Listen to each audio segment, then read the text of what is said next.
Eh bien salut tout le monde, c'est AZK, on se retrouve aujourd'hui pour le 253e jour de cette année de staking et aujourd'hui ça va être vraiment très court, on va voir qu'un seul truc au programme, c'est sur BXH, je vais aller faire des bêtises, vous allez voir ça va être n'importe quoi. Et la raison pour laquelle l'épisode d'aujourd'hui est vraiment un épisode très court, c'est parce que le prochain épisode va être vraiment un gros épisode, on va ajouter un nouveau truc dans la série d'un an de staking, je vous en parle pas plus pour l'instant. Donc là je suis sur BXH, sur la UOB EcoChain, je vais aller dans Liquidity et je vais tout simplement retirer mes USDT. Ça fait bien longtemps qu'ils sont déposés, qu'ils sont à 40% d'intérêt.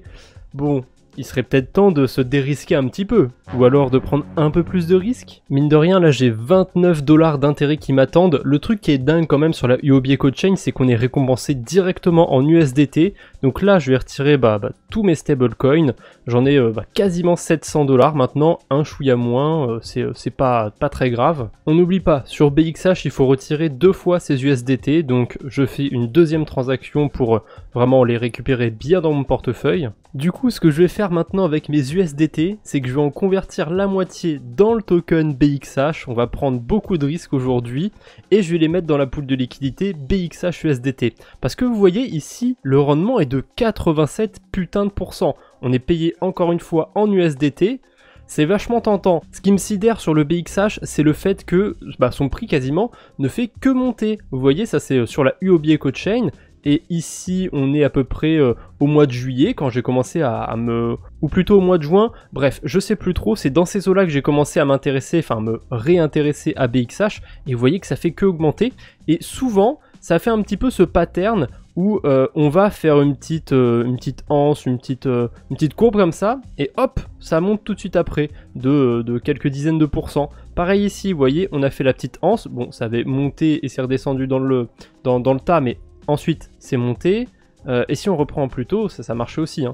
Ici, on a fait la petite anse, c'est monté, ici, on a fait la petite anse, c'est monté, enfin, je sais pas combien de temps ça va se répéter ce pattern, mais j'ai vraiment l'impression qu'il y a quelque chose qui est en train de se passer du côté du BXH. Et puisque je parle du BXH, il faut que je parle aussi du Haul. Ça fait super longtemps que j'en ai rentré quelques-uns dans mon portefeuille, j'avais pris des intérêts de je sais plus quel protocole DeFi, et au lieu de les convertir en stablecoin, je les avais convertis en Haul. Mais ça pour le coup c'était un très mauvais move, parce que le Haul c'était la même configuration. Regardez, Haul BUSD. Le token n'avait fait que monter pendant des mois et des mois, on était arrivé à un moment où c'est monté, ça s'est accéléré, ça allait super haut, et depuis, c'est l'inverse, on fait que descendre sur le token Haul. Et je me suis fait avoir parce que je suis rentré vraiment vers les 2 centimes dessus. Alors encore une fois, c'était que des intérêts que j'ai mis sur ce token, donc j'ai pas vraiment perdu de l'argent, j'ai perdu des intérêts à la limite. Et d'ailleurs ces tokens Haul, je pense que j'irai vite fait les convertir dans la vidéo ou dans le prochain épisode, on verra bien. Néanmoins voilà, parfois on trouve un truc qui fait que monter pendant des mois et des mois, mais forcément la nature finit par reprendre ses droits et ça se pète la gueule. Et comme par hasard, le Haul, qu'est-ce qui s'est passé? Il s'est pété la gueule quand je suis rentré dessus. Je me dis, prophétie auto-réalisatrice, le BXH, je vais rentrer dessus, il va se péter la gueule. Donc pourquoi faire ça?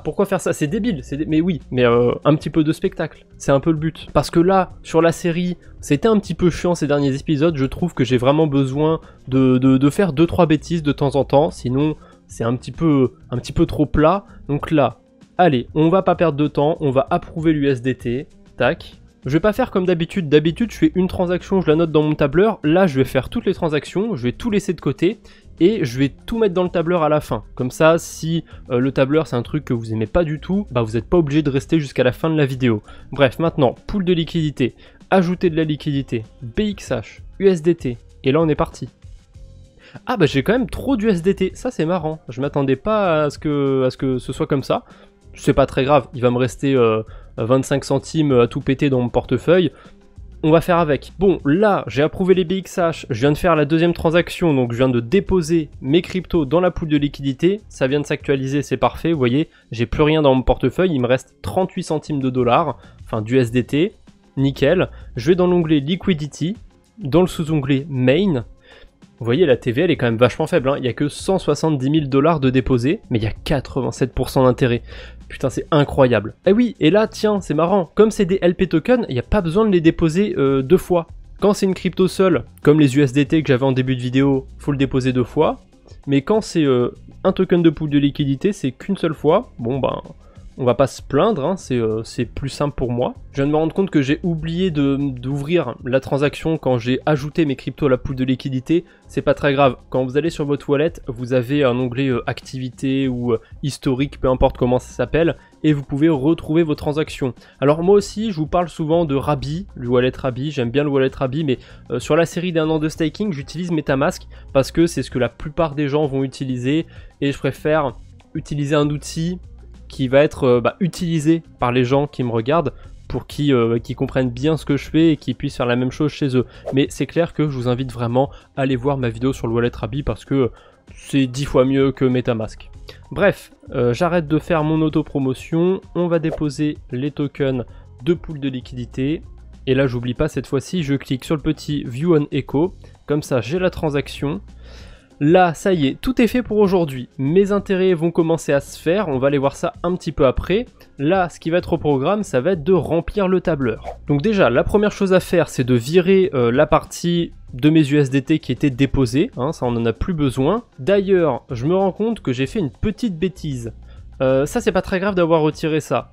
Mais j'ai pas non plus ouvert ma transaction où je vois mes intérêts en fait en USDT. Va falloir que j'y retourne, va falloir que je retourne sur la blockchain, c'est pas très grave. Là, j'ai ma première transaction où j'avais échangé mes USDT contre des BXH. J'ai mon adresse ici. Si je clique dessus, je peux aller voir toutes les transactions que j'ai faites. Et j'ai juste à revenir à la première transaction d'aujourd'hui.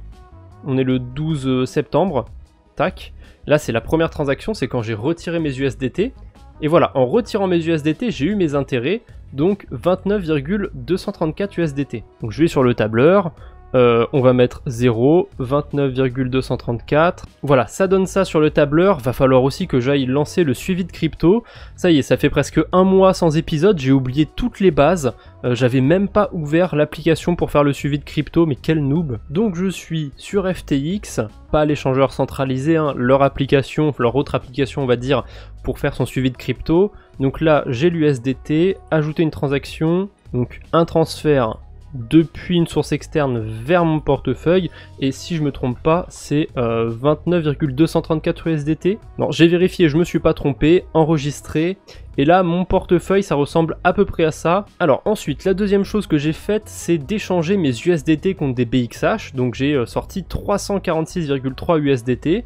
Bon bah comme j'étais sur FTX, je vais tout de suite ajouter la transaction, donc là c'est l'inverse, hein, transfert depuis mon portefeuille vers une source externe, 346,3. Aïe aïe aïe, ça fait mal, on redescend à 3500 sur le portfolio, mais ça c'est parce que j'ai pas ajouté le BXH.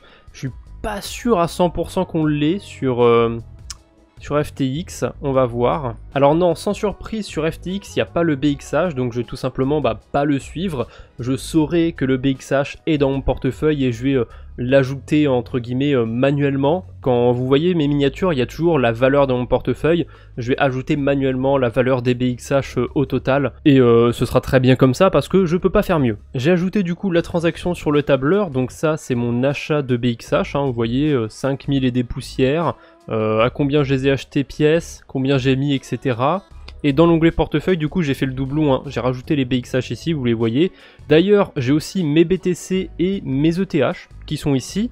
Et tant que je suis sur mes BTC, j'en parle vite fait, je le redirai peut-être dans le prochain épisode, mais j'avais mis des BTC sur le double investissement. Et c'était passé, hein. J'ai gagné ce double investissement, je vais le mettre en vert. Bitcoin n'a pas atteint 30 000 $, donc mes BTC n'ont pas été vendus. J'ai eu des intérêts du coup sur mes bitcoins, c'était pas incroyable non plus. Donc ce que j'ai fait, c'est que j'ai remis un pari sur le bitcoin qui se termine le 30 décembre 2022, vraiment nickel pour la fin de cette série de vidéos.